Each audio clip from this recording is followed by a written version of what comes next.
Welcome everybody to the virtual version of Dining with the Doctors. For many of you, you know we wanted to do this in person, have everybody be fed a nice plant-based meal, and then have doctors in to talk about different health messages. So we've had to go virtual like the rest of the world, but we still thought it was really important to get this information out into the community, our churches, because it's really critical now with our immune system. We've changed up our topics a little bit to talk about ways that we can all boost our immune system and keep ourselves healthy with everything happening. So just to do a 2-minute review of what we talked about last week, it was about using hydrotherapy. So a lot of people might not be familiar with hydrotherapy, but it's things like hot, cold showers, hot steam they showed us how to do. And just as a everyday immune booster, just doing a hot, cold shower is a great way. 3 minutes hot as you can take it, 15 to 30 seconds cold as you can take it. Always end on cold. And then it really gets your white blood cells going and increases them, which is what boosts your immune system. So if you can start doing hot, cold showers, that's a great thing. Also, if you do have a fever or you're starting to get sick, please go out there and Google, hydrotherapy, because there are also compresses and towels that you can put on your chest. So if you've already gotten sick, you can kind of take it to another level. And they also showed us ways that you could just put a pot of hot water with some Epsom salts and maybe some fruit peels and breathe it in, especially if you've gone out to the store, because the coronavirus does not like heat. So again, with the fevers, if you can kill it while it's in your nasal cavity, which usually lasts 11 days plus before it goes to your throat and then down into your lungs, they were talking about that's just a great way. And there's no proof of this. It's just something that they think, and many people think, back to the Spanish flu, really heat and doing hot and cold can really help with a lot of diseases and flus and influenzas. So anyway, that's a quick review of last week. We also talked about vitamin D and how important that is. 5,000 units every day or every other day. If you haven't gotten your blood checked, once this is all over, definitely go get checked so you know where your vitamin D level is. But that plays a role in a lot of diseases, along with getting sick. So we hope everybody will check their vitamin D, because 50% of the people on this call are going to be low in their vitamin D, and probably like me have no idea that they were low. So with that, I would like to introduce our speaker for tonight, which is Donna Michel. Say hi. Hello. So Dr. Michel is board certified in internal medicine and nephrology. And if you're like me, I had to Google nephrology. I had no idea what that was, but it has to do with your kidneys. And when Dr. Michel retired, she decided instead of putting her feet up, she would go get board certified in lifestyle medicine and also get her certification on plant-based nutrition from Cornell. So I don't know about you guys, but I'm just amazed at her passion for getting people healthy. And I think, and she can speak to this as well, but one of the things in her practice was by the time people came to her, they were very sick. So she was hoping that when she retired, she could help the medical community and people like us understand how not to get so sick to begin with. So that really kind of resonates with me, because I do feel like if we can catch these things before, we're all so much better off. So not only that, but I think she runs half marathons. So I hope I can be Donna one day, and I aspire to be that. And I hope I haven't handicapped you too much, but I'm going to let you take it away from here and tell us your message for this evening. All right. Thanks so much, Tracy. And I am just delighted to have the opportunity to speak to all of you this evening. I'm so thankful that Tracy gave me an opportunity to do this, because this really is my passion and what I was hoping to do in retirement. So this evening we decided that we would speak about some lifestyle choices to boost immunity, and certainly a timely topic. So let's go ahead and just dive right in. So these are really very strange and difficult times for most of us. The coronavirus pandemic has really kind of upended our lives as we know it. and we're kind of being asked to do things that are unfamiliar to us. And in fact, I think many of us feel like we're losing control. We're losing control because we are being told we need to shelter in place or stay at home. Our children are no longer at school. We may no longer be at work, or now we're working from home and we're trying to manage family and work and everything else that goes on in our lives from home. And so when we get into a situation where we feel like we don't have control, it's sometimes helpful to feel like maybe we can take a little bit of that control back. And so the good news is that there are really a number of very simple lifestyle choices that we can control, and each of these are going to have a big impact on our health, and in particular our immunity. So fortunately, the American College of Lifestyle Medicine recently posted this particular handout, which I thought was lovely, not only colorful, but timely and important. And it talks about the choices that we can make in our individual lives that are going to boost our immunity and overall just help improve our health. So over the course of our discussion this evening, we're going to talk about each of these little different snippets of what we can do and things that are in our control that we can make better for our own health. So the first lifestyle choice that we can make to boost our immune system is to mind our stress. Now we know that even without a pandemic, stress contributes to disease. So it can contribute to disease acutely, meaning when we're stressed out, our immune response isn't as good, but it can also contribute to disease chronically. So stress is not good for our blood pressure. It's not good for our blood sugar control. It's not good for our heart. So, you add on top of that the fact that we're in the midst of pandemic, and we all have a lot of stress right now. What we know is that when we are under stress, we're actually less likely to engage in healthy behaviors. So for example, if you look at our picture on the slide here, when we're stressed out, we are much more likely to eat from the unhealthy side of the table than the healthy side of the table. Similarly, we know that when people are stressed, they're less likely to get the physical activity that they should get on a daily basis. They're less likely to get the amount and quality of sleep that they need. They're less likely to engage in good social connections with others, and they're more likely to engage in risky substance use. And so all of these factors in the setting of stress then contribute to disease. So that's what we need to work on. How does stress affect our immune system? When we get stressed out, we have signals that go from our brain to our adrenal glands that cause us to release more cortisol. And we know that higher levels of cortisol can suppress our immune system. So this is how the stress response can actually impair our immunity, and why it's so important to mind and manage our stress. So what all of us need to do is develop a stress management plan. And it's important to keep in mind that one person's stress management plan may not work for someone else, and might in fact be stressful to someone else. So you need to find what's going to work for you. But here I have listed some examples of things that have been studied and shown to be beneficial in terms of stress management. So first is mindfulness practice. And mindfulness practice is just the act of stopping, paying attention, and being in our present moment. It's a time where we are just focused on where we are now. We're not worried about the past. We're not worried about the future. We are present in our moment. And that can sometimes help bring that stress response down for folks. Some people find meditation and relaxation as good stress management skills. So by simply doing a short, even as short as 5 to 10 minute period of meditation, perhaps in the morning, in the evening, this can help reduce our stress levels throughout the day. Or even taking mini meditation breaks throughout the day can be helpful. Some people find that yoga and Tai Chi, which are disciplines that combine both physical movement with breath work and meditation, can be helpful to manage stress.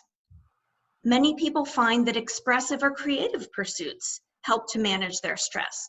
So simply listening to music or perhaps playing a musical instrument, engaging in art such as coloring or drawing or painting or hammering, dance, things like knitting, lots of different expressive or creative pursuits that can result in lowering of our stress levels. We can read books to help manage stress. Spending time in nature is a terrific way to reduce our stress. We get outside in the fresh air, again, being present in the moment, listening to the birds around us, noticing the flowers. All of these things can help manage our stress. And finally, spiritual and religious activities are also very important in helping us manage our stress. Even just a few moments of prayerfulness can sometimes help bring those stress levels right on down. Okay, the next lifestyle choice that we can make to boost our immune system is healthy eating. And I'm not going to spend a whole lot of time on this topic this evening because our next webinar is going to be solely devoted to foods to boost immunity. So we're going to give the thumbnail sketch this evening. And what I would say for the thumbnail sketch is we simply want to make sure that we are eating a wide variety of plant foods to help boost our immune system. We knew that plant foods are rich in nutrients. They're rich in antioxidants, which are helpful with boosting our immune system. And they're also rich in fiber. And fiber is really important because it feeds our gut bacteria. And there's a lot of data about our gut microbiome and keeping it healthy to keep us healthy and to help our immune system. So fiber really, really helps feed our good gut bacteria. Now, in a time of a pandemic, you might need to get a little creative with your pantry. So you want to keep things on hand like, canned or dried beans and legumes, lots of whole grains. You may need to be careful about which fresh produce you pick, picking things that are perhaps with longer shelf life. So maybe picking apples instead of berries for the time being. Lastly, you want to make sure that you stay hydrated. That's also very important for our health. Now, that doesn't mean you need to go around drinking gallons and gallons of water every day, but you do want to make sure that you are drinking water throughout the day to maintain your hydration status. All right. Our next lifestyle choice that we can make to boost our immunity is physical activity. And again, I will spend just a little bit of time on this one because we are planning a future webinar to talk about the importance of physical activity. But insofar as physical activity is helpful to boost our immune system, we want to mention it this evening. We know that the US guideline for adults is 150 minutes per week of moderate physical activity. So basically, you want to shoot for about 30 minutes 5 times a week, or a little over 20 minutes every day. But we do know that benefits can be seen even with lower levels of activity. And when we talk about these guidelines, we're talking about moderate physical activity. And I want you to keep in mind that physical activity is any movement of our body when we use our muscles that causes energy expenditure beyond our baseline of just sitting or lying down. So when we're getting up and we're walking around in our house, when we're walking up our stairs, when we walk out in the yard, or we're mowing our grass, or we're pulling weeds, or we're even chopping vegetables, we're doing physical activity. It doesn't have to be vigorous, strenuous, sweat to death sort of heavy exercise. And I think that's a misconception, and I think that's where people sometimes get caught up on this physical activity guideline. Keep in mind that any movement that you do is helpful, and like the motto says, just do it. All right, our next healthy lifestyle choice to boost our immunity is no smoking. And this is particularly important right now because we know that coronavirus is particularly harmful to the lungs. So it affects both upper airway and lower airway. And when it affects lower airway in severe cases, this can even go so far as to cause adult respiratory distress syndrome. And this is a syndrome where the actual lung sacs become damaged and we are unable to get enough oxygen. We know that people who have chronic lung conditions tend to have more severe cases of COVID-19, which is the disease process associated with the coronavirus. So we would want to really try to protect our lungs the best that we can. There's also a very large body of evidence that smoking and vaping are associated with lung inflammation and also reduced immune function, which makes us more susceptible to infection in our upper airways and our lower airways. We're now starting to get data out of China about people's outcomes with coronavirus and COVID-19. And there was one particular study published recently that looked at smokers. And in fact, smokers were 1.4 times more likely to have severe symptoms of disease, and they were 2.4 times more likely to either need intensive care, a ventilator, or to die. And so the bottom line with this is that we do not want people smoking. You should avoid smoking, vaping, or inhaling any substance that can be toxic to the lungs.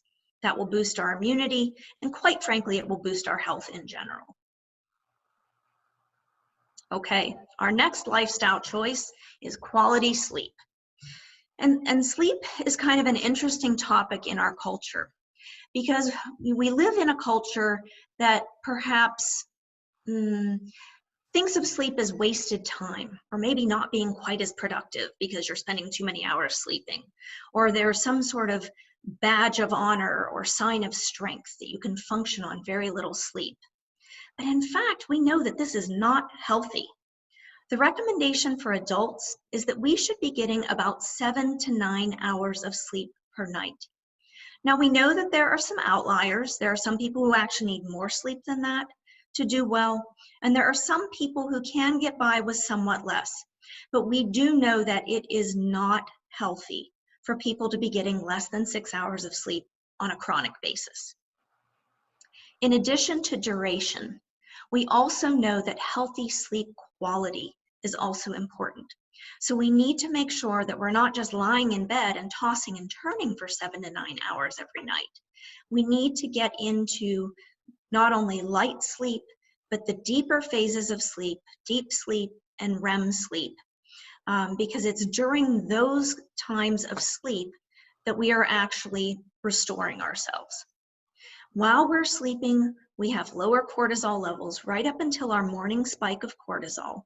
And we know that our body is doing its repair work during sleep.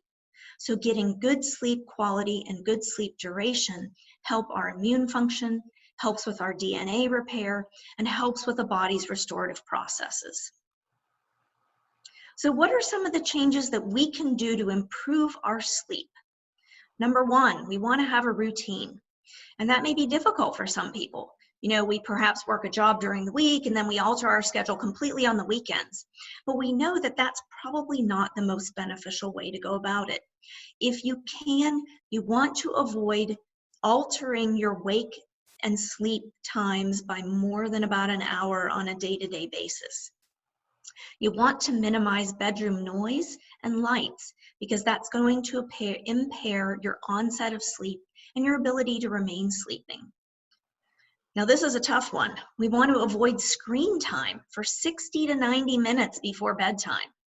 Most people don't realize it, but all screens, TV screens, computer screens, smartphone screens, gaming screens, iPads, all emit light in the blue light spectrum. And we know that that spectrum of light actually impairs melatonin secretion and can delay sleep onset. So it's really important for us to get away from that so that we are able to actually have the appropriate onset of sleep. Increasing our daytime exposure to natural light also helps with melatonin secretion by suppressing it through the day and allows for normal onset at night. So that's a good thing for us to do. We want to eliminate caffeinated beverages in the evening and also late night snacking, because again, these will impair appropriate sleep onset. And then finally, one of the best ways that we can get into a good sleep routine is to actually develop a wind down routine that we use every evening to promote active relaxation. So by performing the same ritual of activities every evening, so say picking a time where we're going to turn off all of our devices and all of our screens, we're going to go to our bathroom, we're going to wash our face, we're going to brush our teeth, we're going to get ourselves prepared for bed, we're going to perhaps maybe spend some time either reading or perhaps in meditation or prayerfulness, and all of these things occurring on a regular basis, developing this wind down routine tells our mind and our body that it is time to get ready to sleep. And this is going to help us to fall asleep better, and it's also going to help us to get better quality sleep while we are sleeping. Okay. And our final lifestyle choice that we can make to help boost our immunity is connectivity. And I don't mean technical connectivity, I mean personal connectivity. Now, this is a bit of a tough thing right now because we're all being asked to kind of stay distant from each other. But when we use this term social distancing, what we really mean is physical distancing. So making sure that we keep that 6 feet apart from others, and not gathering in crowds and this sort of thing. But we don't need to socially isolate ourselves from others. And in fact, more than ever, we need to maintain our social connectedness within our social network, despite these stay-at-home orders. So why is connectivity with others so important? We know that when we have connections with others, it activates our parasympathetic nervous system. And this is kind of the stress relief nervous system, as opposed to the sympathetic nervous system, which is kind of our fight or flight nervous system. So when our parasympathetic nervous system is activated, we actually have reduction in stress hormones, which again is helpful for our immune system. We know that when we connect with others, we create positive emotions in ourselves and in them. And when studied, this is actually associated with downregulation of inflammatory markers in our own body, which again is helpful for our immune system. Now, obviously, in the best of all worlds, we would remain physically connected with others as this goes on. But what we found is that even brief virtual sessions of connectivity, kind of like we're doing here tonight, are effective in boosting positive emotions and making us feel connected with others, and is going to give us that good, healthy immune response. So, how can we remain connected to others during our shelter-in-place orders? Well, we can do frequent phone calls or texts. Think about how you feel when you get a phone call from someone that you love. That creates this positive emotion for you, and that's going to boost that immune response. Shoot somebody a quick text. It only takes a minute, but imagine the look on their face when they get the text from you. If you really want to see their faces, then use FaceTime or Zoom or Skype calls. These are great ways for us to be able to physically see each other and still remain connected. We can send people emails. I got an email this week from a friend of mine that I hadn't heard from in probably a couple months, and it just made me smile. And then I thought, wow, that's great. I'm so glad Claire thought of me. And then I emailed back to her, and it made me think about her. And so these sorts of things are ways for us to stay connected with others. How about writing a physical card or a letter to somebody? There is nothing better than going to your mailbox and getting something other than bill or junk mail. It gives you a smile. And then finally, like we're doing this evening, participate in online groups. You can participate in groups on FaceTime or Facebook, in Instagram, on these sorts of webinars like we're doing now. But it is a way for us to all remain just a little bit connected with each other, even if we can't physically be together.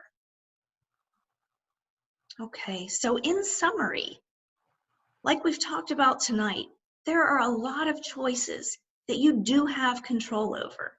Choices that you can make in your lifestyle that are easy for you to do, that are not only going to boost your immunity, but actually boost your health in general. So just to review, we want to mind our stress, work on stress management techniques. We want to eat as healthy as we can, and primarily a diet focused on whole plant foods rich in nutrients, rich in antioxidants. We want to get regular, moderate physical activity so we can keep moving. We want to avoid smoking. We want to get good quality sleep of adequate duration. And finally, we want to remain connected with everyone around us. By doing these 6 simple steps, we can all take back a little bit of that control that we've lost with everything else that's going on around us. For anyone who might have questions or want more information about lifestyle medicine or plant-based diets, I put my contact information here for you. I can be reached by email, onlyplantshere@gmail.com. I am also on Instagram at only.plants.here, which is where I primarily post. I'm also on Facebook, but I will admit that I don't post there very often. And with that, I will open it up for any questions. Awesome. Thank you so much, Donna. So if anybody has questions, you can put them in the chat thing or raise your hand and we can unmute you if you'd like to do it that way. We did get one question about, whether a Kindle uses blue light, and it sounds like Jonathan, our technical guru, has answered that it does, but not, even the paperweight version does, but it's less than others. And you can get the blue filters, I guess, in your glasses. I know I have some in mine, which also lessens that. Someone had a question about the blue light. And if there's any other questions, while you guys are taking a minute to chat anything in, Donna, will you give us a little preview of what you're going to talk about next Sunday night? So next Sunday, we're going to primarily focus on nutrition and foods to boost our immunity. So we're going to kind of talk about how nutrition can be a powerful tool, not only for our immune system, but really for our health in general. And then we're going to kind of drill down into some of the specific food patterns and choices that you can make to help boost your immunity. Awesome. And if you'll go back a slide while we talk for a second, just so if people want to write down your Facebook or your email, that'll be showing. Thank you. Mm-hmm. Yeah. I know for me, and several of you have heard me talk about this, but my interest in health and diet and nutrition really came about 13 years ago.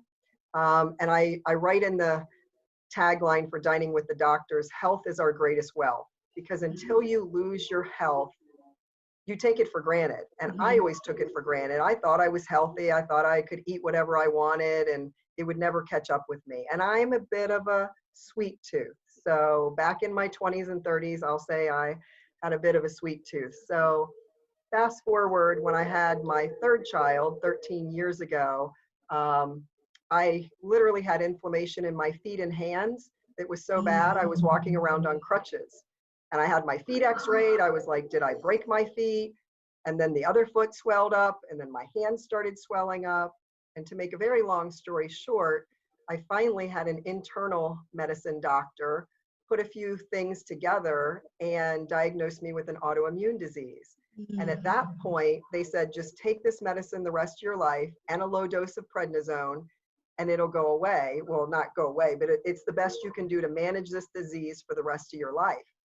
And I just had a baby. They said I couldn't breastfeed. And I was like, I do not want to take medicine for the rest of my life. And so luckily, my husband knew this doctor who does a lot with the holistic stuff. And he said, Tracy, please give me 60 to 90 days to reset your gut.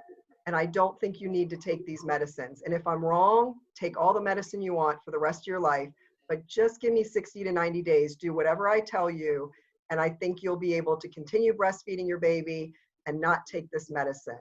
And it's been 13 years and I haven't taken one dose of the medicine they gave me. I did just once have to take a low dose of prednisone just to get my feet and hands under the control at the beginning. And I've only had to do small things because I changed my diet, I ate right, I took supplements to reduce inflammation, and I've been able to purely manage this autoimmune disease on diet. And I never thought that was possible. But the amazing thing is, if I start eating sugar like I used to back then, I literally will have my fingers and toes start to swell. I can feel it. I'll wake up and I can feel it. And if I take all the sugar and I really clean out my diet, it goes right away. So I have seen, of course, I've tested it over 13 years because I'm not perfect and I love sugar. And every time I go back eating any dramatic amount of sugars and flours and pastries that I used to love, my feet and my hands still swell. So I'm a believer. I never was in the past. I thought, oh, this Fuji Wuji holistic stuff, my body works the same no matter what I eat.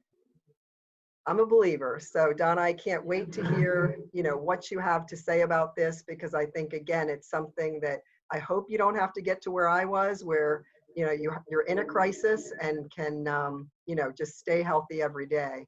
Any final thoughts, Donna? No, but I think that, you really raise the issue, and we talk about this a lot in lifestyle medicine. So lifestyle medicine, is actually a very evidence-based specialty. And so the things that we recommend and we do in lifestyle medicine are because there is an evidence base of study behind it. And I think, to your point, what people don't realize is how important it is to think about what you're putting in your mouth, because it makes a huge difference in Yes. our health.